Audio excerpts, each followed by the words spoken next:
R.M.Aviation. Today we'll be discussing an in-depth analysis on the domestic Australian aviation industry. We're going to talk about what the issues are, why we're not getting a lot of growth within the industry, and why a lot of new carriers are failing. And we're also going to discuss a few things that we could try and do to make this better. So, to start off, the Australian domestic aviation industry has long been characterised by a high level of consolidation, with two major carriers, Qantas Airways and Virgin Australia, dominating the market. This consolidation has both opportunities and challenges for the industry, and various factors contribute to the dominance of these two players. Below is an analysis why the industry is so consolidated and the potential ways to address these issues. Now, I'd just like to clear up one thing before we proceed any further. When I say Qantas Airways, I'm talking about the Qantas Airways group, which also encompasses Jetstar. So if I say Qantas and Virgin and you think, well, there's Jetstar, it's actually part of the Qantas Airways group as I'm referring to it. So a few of the key reasons for the industry consolidation is the geography and population distribution. So geographical isolation. Australia is geographically isolated from any other major international markets, which makes the aviation sector essentially for both international and domestic connectivity. This isolation means that only a few airlines effectively cover vast distances across the country. Population density and demand. Australia's population is concentrated along the coast, specifically in Sydney, Melbourne and Brisbane, with large portions of the inland areas sparsely populated. This geographical distribution results in a relatively small domestic market, limiting competition. The second thing I noticed when I did the analysation is the higher operational costs. So the fuel cost for aviation fuel is one of the largest expenses for airlines, and Australia is a large producer but also importer of oil, leading to high costs for domestic carriers. Another thing I also noticed was labour costs. So the Australian labour market has a relatively high wage compared to many other nations. This impacts airlines' overall operating costs and making it challenging for smaller competitors to survive. Infrastructure costs. Australia's airports and air navigation services are relatively expensive to operate. Smaller airlines may struggle to negotiate favourable terms, which benefit larger carriers that have market share to push for better pricing. Market entry barriers. A few of these would be high capital investment. Starting an airline in Australia requires significant investment, including purchasing or leasing aircraft, maintaining a fleet, securing airport access, establishing marketing channels, and this higher capital barrier limits the number of new entrants into the market. Regulatory oversight. The Australian aviation industry is heavily regulated by authorities like the Australian Competitor and Consumer Commission, or the ACCC, and the Civil Aviation Authority, or CASA. Navigating these regulatory frameworks requires resources and expertise, which may deter smaller players from entering the market.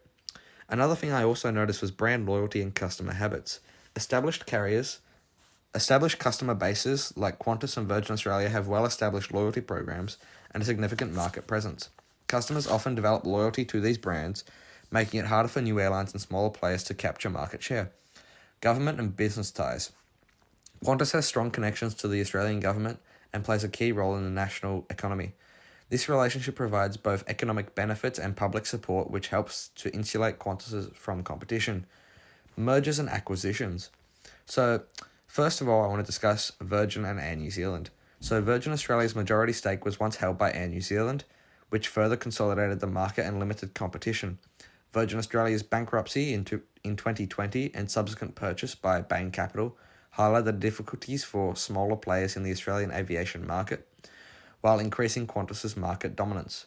Regulatory support for mergers. The Australian government has allowed Qantas and Virgin Australia to consolidate key routes and market share, which has led to a duopoly on many domestic routes.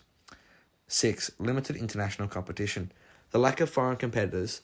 So Australia's aviation market has a limited international competition due to the cost of entering and maintaining long-haul routes. Only a few international carriers operate domestically, which allows Qantas and Virgin to dominate the market. Foreign ownership restrictions. Australian laws limit foreign ownership in Australia to 49%. This restriction prevents foreign airlines from fully entering the domestic market, further consolidating the industry. Government support and regulation. Subsidies and bailouts. The Australian government has historically supported Qantas, particularly in economic downturns during the COVID-19 pandemic, for example. Qantas received a significant government aid, reinforcing its position as a national carrier. Strategic national importance. Qantas is viewed as a national carrier with strategic importance to the economy, which has led to favourable treatment in some regulations and policy decisions, creating an uneven playing field for smaller carriers. How the consolidation can be addressed and potential solutions. Regulatory measures to encourage competition, increased scrutiny on mergers. The government and regulatory bodies could introduce stricter oversight for mergers and acquisitions to ensure that the market remains competitive and new entrants are not squeezed out. Loosen foreign ownership rules. Modifying laws to allow foreign investors to own a larger stake in domestic carriers could introduce more competition, particularly from well-capitalized international airlines. Implementation of route and slot regulations. If a new player wants to enter the key domestic routes, the government could introduce policies that ensure fair access to critical airports and preventing the incumbent airlines from monopolizing these slots. The government incentive for new entrants. Subsidies for startups. So, to reduce the capital barrier for new airlines, the government could provide financial incentives or lower interest loans for a launch of a new domestic carrier, especially in underserved regions. Tax breaks for new airlines. Offering a tax incentive or breaks to new entrants could help them gain a foothold in a competitive market. These policies could be structured to last a limited time to encourage sustainability without long-term dependency. 3, you could promote regional connectivity. The government supported regional airlines to tackle the consolidation issue. The government could introduce subsidies or support for regional carriers that can increase connectivity between smaller cities and larger metropolitan areas. Regional airlines can alleviate some of the pressure from the major carriers. Public transport alternatives. Improving the infrastructure for alternative transport modes like trains, buses, especially for shorter distances, could reduce the pressure on the aviation sector, creating more space for competition on the key domestic routes. 4, the encouragement of innovation in the industry. So low-cost carriers, or LCCs, and disruptive models encourage low-cost carriers to enter the market by providing regulatory and financial support, could also increase the competition. A model similarly used by Southwest Airways in the US, focusing on cost efficiency and operational simplicity, could benefit Australia. Shared infrastructure models. By allowing smaller carriers to share airport facilities and resources with larger airlines at reduced costs, could lower the entry barrier for new competitors. Strengthening regional and international links. Open Skies Agreement. Encouraging open skies agreement with other countries in the Asia-Pacific region could lead to more international carriers entering into the Australian market. Increased competition from international players could help reduce the duopoly in the domestic market. Interline agreements. Facilitating the interline agreement between smaller domestic and international airlines could allow more connections and create more competitive environment for consumers. In conclusion, the consolidation of the Australian aviation industry could be attributed to several interrelated factors, including geographical isolation, high operational costs, and market entry barriers, and government support for established carriers. While this consolidation has led to market efficiency and stability for major carriers, it has also stifled the competition, resulting in higher fares, less consumer choice.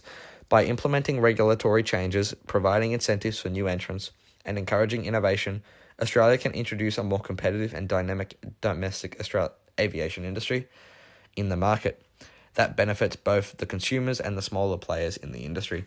So please leave a comment, and I'd love to hear what you have to say about this, because I believe that there is a lot of work that could be done within the Australian aviation industry to make it better for everyone. So please leave a comment and like and subscribe if you're interested in more content just like this. Thank you.